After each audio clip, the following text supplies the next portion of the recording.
ਜਿਹੜੇ ਕਹਿੰਦੇ ਸੀ ਮਰਾਂਗੇ ਨਾਲ ਤੇਰੇ, ਤੇ ਅੱਜ ਉਹਨਾਂ ਵੀ ਬਾਜ਼ੀਆਂ ਹਾਰੀਆਂ ਨੇ। ਜਿਹੜੇ ਰਹਿ ਨਹੀਂ ਸੀ ਸਕਦੇ ਸਾਡੀ ਦੀਦ ਬਿਨਾ, ਅੱਜ ਉਹਨਾਂ ਨੇ ਵੀ ਬਾਰੀਆਂ ਮਾਰੀਆਂ ਨੇ।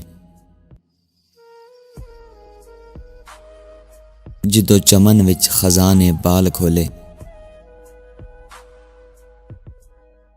ਉਦੋਂ ਪੰਛੀ ਉੱਡ ਗਏ ਮਾਰ ਉਡਾਰੀਆਂ ਨੇ। ਮੁਹੰਮਦ ਬੂਟਿਆ ਝੂਠਾ ਏ ਜੱਗ ਸਾਰਾ, ਕਮਲੀ ਵਾਲੇ ਦੀਆਂ ਸੱਚੀਆਂ ਯਾਰੀਆਂ ਨੇ। ਕਮਲੀ ਵਾਲੇ ਦੀਆਂ ਸੱਚੀਆਂ ਯਾਰੀਆਂ ਨੇ।